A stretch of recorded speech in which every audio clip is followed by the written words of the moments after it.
नमस्कार, मैं अंजलि। आईडीटीवी पॉलिटिक्स के स्पेशल शो झारखंड के भूले बिसरे लीडर्स की चौथी कड़ी में आपका स्वागत करती हूँ। आज हम बात करेंगे एक छोटे से गांव में जन्मे एक आंदोलनकारी के बारे में, जिन्होंने झारखंड अलग राज्य आंदोलन में सक्रिय भागीदारी निभाई। हम बात कर रहे हैं कोल्हान के दिग्गज नेता शैलेंद्र महतो की। शैलेंद्र महतो पहले झारखंड मुक्ति मोर्चा में ही थे। वह कुर्मी समाज के बड़े नेता माने जाते हैं। वे जमशेदपुर लोकसभा निर्वाचन क्षेत्र से 2 बार सांसद रहे हैं। महतो का जन्म 11 अक्टूबर 1953 में चक्रधरपुर के पास सिताहाका गांव के रवि चरण महतो और लुभी रानी के घर में हुआ था। उनका विवाह आभा महतो से हुआ है, जो एक राजनीतिज्ञ भी है। आभा महतो भी जमशेदपुर से सांसद रह चुकी हैं। शैलेंद्र महतो के 2 बेटे हैं। शैलेंद्र महतो कुर्मी किसान समुदाय से हैं।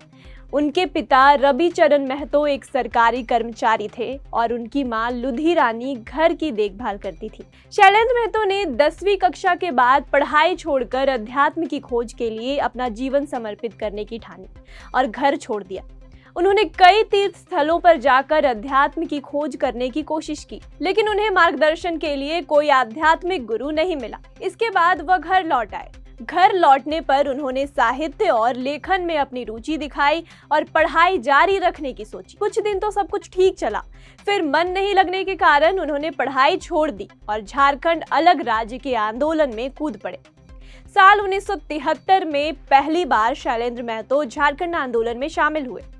फिर उन्होंने झारखंडियों के लिए अलग राज्य की मांग को आगे बढ़ाया। पहली सामूहिक रैली में उन्होंने 20 मई 1973 को जमशेदपुर में भाग लिया था।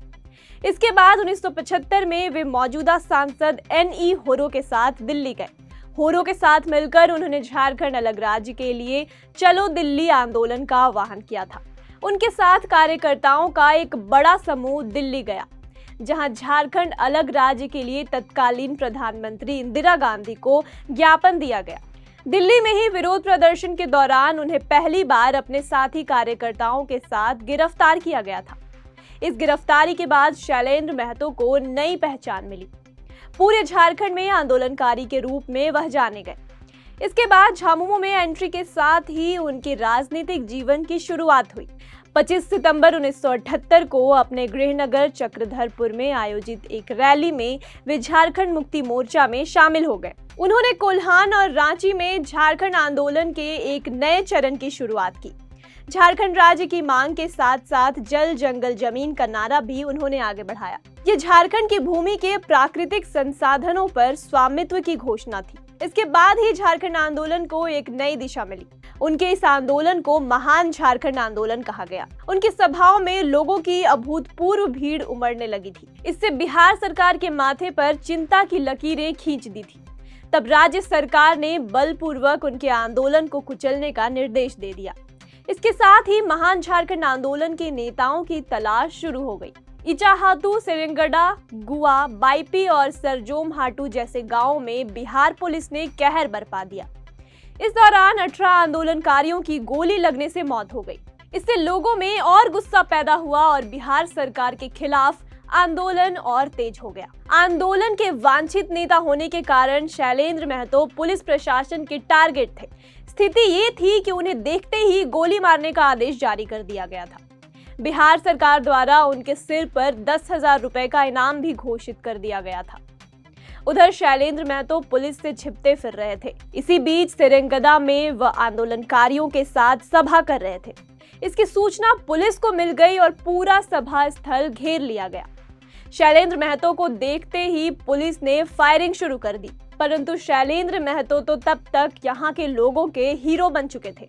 गोलीबारी के दौरान 2 बहनें उनकी ढाल बन गई। उनकी रक्षा करते हुए दोनों बहनें राहिल डांग और अजरमनी मामूली रूप से घायल हुई, पर शैलेंद्र महतो को बचा लिया। वहीं सभा में शामिल 3 लोग सोमनाथ लोंगा, दुबिया होनहागा और लूपा मुंडा ने इस गोलीबारी में अपनी जान गंवा दी। सभा में उपस्थित और भी कई लोग घायल हुए। शैलेंद्र महतो वहां से बच निकले। पुलिस से लुका छुपी के बीच जमशेदपुर में उनकी राजनीतिक जमीन तैयार हो गई। उन्हें जमशेदपुर में अपना भावी राजनीतिक आधार और निर्वाचन क्षेत्र मिल गया। शैलेंद्र महतो ने 1984 में पहली बार जमशेदपुर से JMM के टिकट पर लोकसभा चुनाव लड़ा, लेकिन गोपेश्वर दास से हार गए। 1986 में वे झारखंड मुक्ति मोर्चा के सचिव बने और 1987 में पार्टी के महासचिव बने। वे 1988 में राजीव गांधी सरकार द्वारा झारखंड आंदोलन का समाधान लाने के लिए गठित झारखंड मामलों की समिति के सदस्य भी थे। झारखंड में कुड़मी समाज के बड़े नेताओं में शैलेंद्र महतो का नाम आता है। शायद इसी पहचान के बदौलत उन्होंने जमशेदपुर से 1989 और 1991 में झामुमो की टिकट पर चुनाव जीता। 1989 में जमशेदपुर लोकसभा सीट से उन्होंने कांग्रेस के उम्मीदवार चंदन बागची को हराकर पहली बार जीत का स्वाद चखा। 1991 में तीसरी बार चुनाव लड़ा और भाजपा उम्मीदवार अमर प्रताप सिंह को हराकर जमशेदपुर से संसद पहुंचे, पर 2 साल बाद ही 1993 से उनका चक्र उल्टा घूम गया। ये साल यकीनन महतो के राजनीतिक करियर का सबसे बड़ा और सबसे विवादित साल था। महतो ऐसे विवाद में फंसे जिससे राष्ट्रीय राजनीति के मंच पर उन्हें बदनामी झेलनी पड़ी। कांग्रेस सरकार के खिलाफ अविश्वास प्रस्ताव पारित होने से शुरू हुआ मामला तत्कालीन प्रधानमंत्री पीवी नरसिम्हा राव और उनके सहयोगी बूटा सिंह के खिलाफ मुकदमे और 3 साल की कैद के फैसले तक पहुंच गया, जिसे बाद में खारिज कर दिया गया। महतो उन 4 सांसदों में से एक थे जिन्हें कथित तौर पर कांग्रेस सरकार को बचाए रखने के लिए लोकसभा में वोट के लिए रिश्वत दी गई थी। महतो पूरे मामले में अहम मोड़ तब बने जब उन्होंने सरकारी गवाह बनने का फैसला किया और इस तथ्य को स्वीकार किया कि उन्हें पैसे मिले थे। उनका कहना था कि ये पार्टी फंड का हिस्सा था और जिसे उन्होंने अनजाने में बैंक खाते में डाल दिया था। अंत में महतो समेत सभी सांसदों को सुप्रीम कोर्ट के एक निर्देश ने बचा लिया। सुप्रीम कोर्ट ने कहा था कि संसद का कोई भी सदस्य संसद या उसकी किसी समिति में कही गई किसी बात या दिए गए किसी मत के संबंध में अदालत में किसी कार्यवाही के लिए उत्तरदायी नहीं होगा। कोई भी व्यक्ति संसद के किसी भी सदन द्वारा या उसके अधिकार के तहत किसी भी रिपोर्ट, पेपर, मत या कार्यवाही के प्रकाशन के संबंध में ऐसा उत्तरदायी नहीं होगा। इस संवैधानिक संरक्षण का उद्देश्य संसद की स्वतंत्रता और अखंडता की रक्षा करना था। इस मामले को भारतीय संसद और भारतीय न्यायपालिका के इतिहास में एक महत्वपूर्ण क्षण माना जाता है। 1996 में इन विवादों के साए से बाहर निकलकर महतो ने झारखंड आंदोलन पर ही ध्यान केंद्रित करने का फैसला लिया।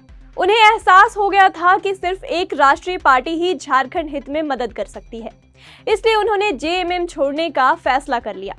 घोटाले में सरकारी गवाह बन जाने के बाद ये ऐसे भी झारखंड मुक्ति मोर्चा में असहज हो गए थे।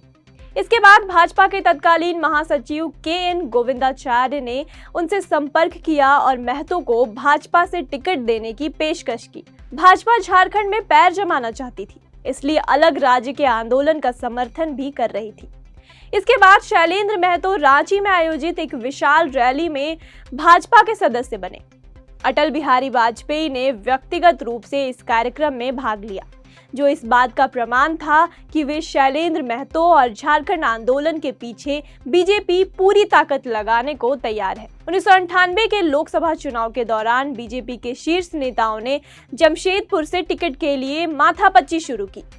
महतो पर विचार करते समय शीर्ष भाजपा नेतृत्व ने उनकी पत्नी आभा महतो ने सांसद उम्मीदवार के रूप में संभावना देखी, क्योंकि महतो के खिलाफ चल रहे मामले ने उन्हें चुनाव लड़ने से रोक दिया था।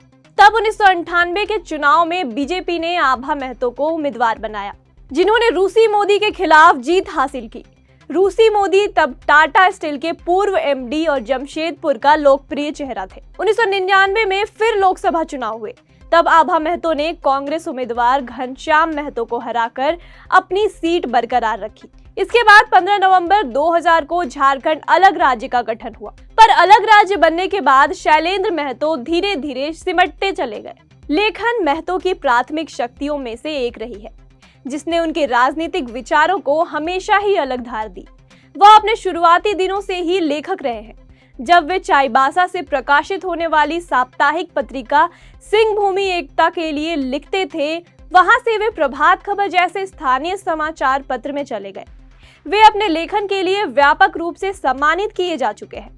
वे एक ऐसे नेता के रूप में जाने जाते हैं जो आंदोलन की आवाज को अखबारों तक पहुंचाने में माहिर था। उन्होंने या तो खुद लेख लिखे या झारखंडी लोगों और आंदोलन से संबंधित इतिहास और कानूनों जैसी विभिन्न पहलुओं के बारे में शिक्षित स्रोत बन गए। साल 2002 के बाद शैलेंद्र महतो लेख और साहित्य की दुनिया में डूब गए। एक तरह से शैलेंद्र महतो ने राजनीति से संन्यास ले लिया था। भाजपा की बैठक में कभी कभार ही शामिल होते थे। ये बात वर्ष 2014 के शुरुआत की है, जब झारखंड के पूर्व उप मुख्यमंत्री सुधीर महतो का निधन हो गया था। इस घटना से शैलेंद्र महतो इतने दुखी हुए कि इन्होंने राजनीति छोड़ने का मन बना लिया था। अध्यात्म में रम गए थे। तब कहा कि वे कबीर दास के अनुयायी हैं, आध्यात्मिक पुस्तकें भी लिख रहे हैं। हालांकि तब भी उन्होंने कहा था कि पत्नी आभा महतो को राजनीति से संन्यास लेने का दबाव नहीं है, वह स्वतंत्र है। दर्शकों, कैसी लगी शैलेंद्र महतो के आंदोलन की कहानी? हमें अवश्य बताएं। यदि आप किसी खास पुराने नेता के बारे में जानने के लिए इच्छुक हैं तो हमें अवश्य बताएं और जुड़े रहें IDTV पॉलिटिक्स के साथ। धन्यवाद।